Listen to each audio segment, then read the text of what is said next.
എല്ലാ ദിവസവും രാവിലെ പത്രമെടുക്കുമ്പോ പത്രത്തിലൊരു വാർത്ത കാണാം, വൃക്ക തകരാറിലായ രോഗിക്ക് വൃക്ക ആവശ്യമുണ്ട്. ഞാനിത് നിങ്ങളോട് ഇന്ന് തന്നെ പറഞ്ഞു വിടാനുള്ള കാരണം എന്താണെന്നറിയോ? ഇങ്ങനെ നമുക്ക് റബ്ബിനെ കുറിച്ചുള്ളൊരു ചിന്തയുണ്ടാവണം. എന്താ വൃക്ക എന്നറിയോ? നമ്മുടെ ശരീരത്തിന്റെ നട്ടെല്ലിന്റെ ഇരുഭാഗത്തായി സ്ഥിതി ചെയ്യുന്ന 8.5 സെന്റിമീറ്റർ വീതിയുള്ള 11 സെന്റിമീറ്റർ നീളമുള്ള 140 ഗ്രാം തൂക്കമുള്ള ഒരു ബദാം പരിപ്പിന്റെ ആകൃതിയിലുള്ള ഒരു ചെറിയ അവയവമാണ് നമ്മുടെ വൃക്ക എന്ന് പറയുക. ആ വൃക്കയുടെ ജോലി ശരീരത്തിൽ മൂത്രം ഉൽപ്പാദിപ്പിക്കല. ഒരു ദിവസം 24 മണിക്കൂറിന്റെ ഉള്ളിൽ ഒരാൾ ഏറ്റവും കുറഞ്ഞത് 1.5 ലിറ്റർ മൂത്രം വെളിയിൽ പോകണം. പൊന്നുമോനെ, ചിന്തിക്കടാ മോനെ, ചിന്തിക്കടാ മോനെ. പടച്ചറപ്പിനെ കുറിച്ച് ആകാശത്തെ നോക്കണ്ട, നെപ്റ്റ്യൂണിനെ നോക്കണ്ട, മംഗളിയാനെ നോക്കണ്ട, ബൈനോക്കുലർ വെച്ചിട്ട് നീ ആകാശത്തോട്ട് നോക്കണ്ട. അള്ളാനെ അറിയണോ? നട്ടെല്ലിന്റെ പുറകില് കൈയൊന്ന് വെക്കുമോളെ. ആ നട്ടെല്ലിന്റെ പുറകിൽ ഒരു അവയവമുണ്ട്. ഒരു മനുഷ്യൻ ശരാശരി 1.5 ലിറ്റർ മൂത്രം വെളിയിലേക്ക് 24 മണിക്കൂറിന്റെ ഉള്ളിൽ പോകണം. അങ്ങനെ 1 ലിറ്റർ മൂത്രം ഉണ്ടാകണമെങ്കിൽ 1400 ലിറ്റർ ഫിൽട്രേറ്റ് ദ്രാവകം വേണം. 1700ഓളം നെഫ്രോണുകൾ വേണം. 1025 ലക്ഷത്തോളം നെഫ്രോണുകൾ വർക്ക് ചെയ്യണം. 8.5 സെന്റിമീറ്റർ നീളമുള്ള ഒരു കൊച്ചവയവത്തിൽ 25 ലക്ഷം നെഫ്രോണുകൾ. ആ 25 ലക്ഷം നെഫ്രോണുകൾ വർക്ക് ചെയ്യണമെങ്കിൽ 1400 ലിറ്റർ ഫിൽട്രേറ്റ് ദ്രാവകം ഈ കിഡ്നിയിൽ ഉൽപ്പാദിപ്പിക്കപ്പെടണം. 1400 ലിറ്റർ ഫിൽട്രേറ്റ് ദ്രാവകം നിന്റെ കിഡ്നിയിൽ ഒരു ദിവസം ഉൽപ്പാദിപ്പിക്കണമെങ്കിൽ നിന്റെ കിഡ്നിയിലൂടെ 24 മണിക്കൂറിന്റെ ഉള്ളിൽ 1350 ലിറ്റർ രക്തം ഇങ്ങനെ പാസ് ചെയ്തുകൊണ്ടേയിരിക്കണം. പൊന്നുമോനെ, ഇതാരുടെ കണക്കാ? ഈ സമയത്ത് നിന്റെ വൃക്കയിലൂടെ 1350 ലിറ്റർ രക്തം ഇങ്ങനെ പമ്പ് ചെയ്തുകൊണ്ടിരിക്കണം. പക്ഷേ പ്രശ്നം അവിടെയല്ല. ഒരു മനുഷ്യന്റെ ശരീരത്തിൽ ആകെയുള്ളത് വെറും 5 ലിറ്റർ രക്തമാ. പിന്നെ എങ്ങനെ 1350 ലിറ്റർ രക്തം കറങ്ങുക? പെണ്ണിന്റെ ശരീരത്തിലാണെങ്കിൽ 4.5 ലിറ്റർ രക്തമേ ഉള്ളൂ. 500 മില്ലി ഞങ്ങളെക്കാൾ അവിടെയും നിങ്ങൾക്ക് കുറവാണ്. അതുകൊണ്ട് സംഭരണം പൊള്ളയാണ്. 35 കിട്ടിയാലും ഒരൽപ്പം താഴെയാണ്. 500 ലിറ്റർ അവിടെയും കുറവാണ്. പൊന്നു ചെറുപ്പക്കാരെ, അതിന്റെ അർത്ഥം എന്തെന്നറിയോ? 8.5 സെന്റിമീറ്റർ നീളമുള്ള 11 സെന്റിമീറ്റർ വീതിയുള്ള ഈ വൃക്കയിലൂടെ 24 മണിക്കൂറിന്റെ ഉള്ളിൽ 350 പ്രാവശ്യം ഈ 5 ലിറ്റർ രക്തം ഇങ്ങനെ കറങ്ങി നടന്നാല് നിന്റെ ശരീരത്തിൽ മൂത്രം ഉൽപ്പാദിപ്പിക്കപ്പെടുകയുള്ളൂ. അല്ലെങ്കിൽ ഡോക്ടർ പറയും നിന്റെ കിഡ്നി ഫെയിലറാണ്. ഇന്നലെ ഞാൻ പെരിന്തൽമണ്ണക്കടുത്ത് വെട്ടത്തൂർ പറയുമ്പോ 21 വയസ്സുള്ള ഒരു പെൺകുട്ടി വന്നു, സ്ഥാനേ 2 വൃക്കയും തകരാറില്ല.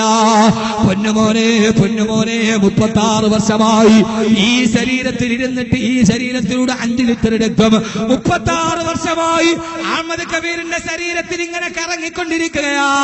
നീ കോടങ്ങാടി നിന്നൊരു കിർലോസ്കറിന്റെ പമ്പ് വാങ്ങിച്ചിട്ട് നിന്റെ വീട്ടിലെ കിണറ്റിലോട്ട് ഇറക്കി വെച്ച് ഒരു ദിവസം 1 മണിക്കൂർ വെച്ച് പ്രവർത്തിപ്പിച്ചാൽ 10 വർഷം കഴിഞ്ഞാൽ ഇതിന്റെ കോയില് കരിഞ്ഞു പോകും, അത് ഡാമേജ് ആയി പോകും. മോനെ, 36 വർഷമായിട്ട് അഹമ്മദ് കബീറിന്റെ ശരീരത്തിൽ ഈ രക്തം ഇങ്ങനെ പമ്പ് ചെയ്തുകൊണ്ടിരിക്കുകയാ.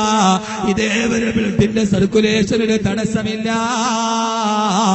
ആരാണതിനെ സംവിധാനിച്ചത്? ആരാണിപ്പോഴും നിനക്കിത് നൽകുന്നത്? തബാറകല്ലാഹു അഹ്സനുൽ ഖാലിഖീൻ.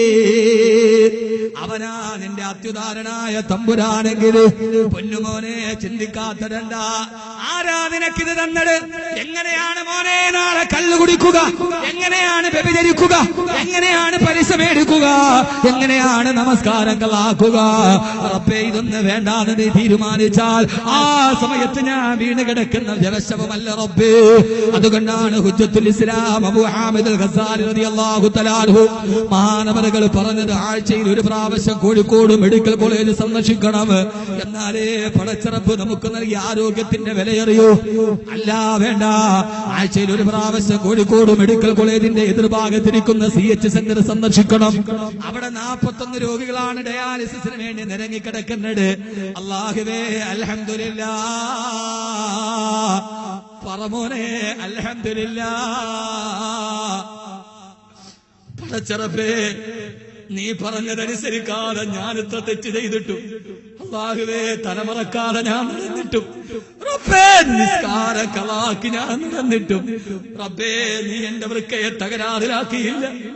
റബ്ബേ പൊന്നുമോനെ, നിന്റെ സെറിബ്രല്ലത്തിന്റെ വലതുഭാഗത്ത് 4 ഗ്രാം തൂക്കമുള്ള ഒരു ഉണക്ക മുന്തിരിയുടെ വലിപ്പമുള്ള ചെറിയൊരു സാധനമുണ്ട്, ഹൈപ്പോതലാമസ്. ഹൈപ്പോതലാമസ്. ഒന്നും ചിന്തിക്കണ്ട, അല്ലാഹുവിനെ അറിയണോ, പടച്ചറപ്പിനെ ഹൃദയത്തിലിരിക്കണോ. നിന്റെ സെറിബ്രല്ലത്തിന്റെ വലത്തെ ഭാഗത്ത് 4 ഗ്രാം തൂക്കമുള്ള ഒരു ഉണക്ക മുന്തിരിയുടെ വലിപ്പമുള്ള ഒരു ചെറിയ അവയവമുണ്ട്, ഹൈപ്പോതലാമസ്. ആ സാധനമാണ് ശരീരത്തിന്റെ റിമോട്ട് കൺട്രോള്. ടിവിയുടെ റിമോട്ട് പോലെ ശരീരത്തിന്റെ റിമോട്ട് കൺട്രോൾ എന്താ? 5 അടി 10 ഇഞ്ച് ഉയരമുള്ള ഈ വലിയ ശരീരത്തിന്റെ റിമോട്ട് 4 ഗ്രാം തൂക്കമുള്ള ഒരു കറുത്ത ഉണക്കമുന്തിയുടെ വലിപ്പമുള്ള അവയവത്തിലാ. അതെങ്ങാനും നീ രാത്രിയിൽ കിടന്നു രാവിലെ ഉറങ്ങാൻ നിന്നെ പ്രേരിപ്പിക്കുന്നത് ഈ റിമോട്ടാണ്. നീ കണ്ണടച്ചാൽ തുറപ്പിക്കുന്നത് ഈ ഹൈപ്പോതലാമസാണ്. പൊന്നുമോനെ, നീ ആരടാ നെഞ്ചും വിരിച്ച് നടക്കാൻ? പള്ളിയിൽ വാങ്ങി കേൾക്കുമ്പോ ഞാനില്ലെന്ന് പറഞ്ഞ് നെഞ്ചു വിരിച്ച് നടക്കാൻ, ആര് പർദ്ദയിടാൻ പറഞ്ഞാലും ഇടില്ലെന്ന് പറയാൻ, ഞാൻ നിസ്കാരം കലാക്കുമെന്ന് പറയാൻ നീ ആരടാ ചെറുപ്പക്കാരാ? ഉറങ്ങിക്കിടക്കുമ്പോ ഈ 4 ഗ്രാം തൂക്കമുള്ള സാധനമൊന്ന് നിശ്ചലമായാ മതി. നാളെ പിന്നെ നിന്നെ കുറിച്ച് പറയുന്നത് എന്തെന്നറിയോ? നാളെ നീ മയ്യത്താണ്. നിന്റെ മക്കൾ വന്ന് കുലുക്കി വിളിച്ചാൽ നീ എഴുന്നേക്കില്ല. എന്താ കാരണമെന്നറിയോ? നിന്റെ ഹൃദയം മിടിക്കിട്ടുന്നില്ല. കാരണം 4 ഗ്രാം തൂക്കമുള്ള ഒരു അവയവം നിശബ്ദമായി പോയി. മോനെ, അതുകൊണ്ടാണ് അല്ല ചോദിച്ചത് കല്ലാ ബൽ തുകദ്ദിബൂന ബിദ്ദീൻ വഇന്ന അലൈക്കും ലഹാഫിദീൻ കിറാമൻ കാതിബീൻ യഅലമൂന മാ തഫഅലൂൻ. നിന്നെ ഞാൻ പടച്ചു എന്ന് മാത്രമല്ല, നിന്നെ പിടിക്കാനും കഴിവുള്ളതാർക്കാ? എടാ, നിന്നെ പടക്കാൻ മാത്രമല്ല, ഈ ശരീരത്തെ ഇത്ര കൃത്രിമമായി വെക്കാൻ നിനക്ക് കഴിഞ്ഞിട്ടുണ്ടെങ്കിൽ എനിക്കതിനെ പിടിച്ചെടുക്കാനും കഴിയുന്നുണ്ട്.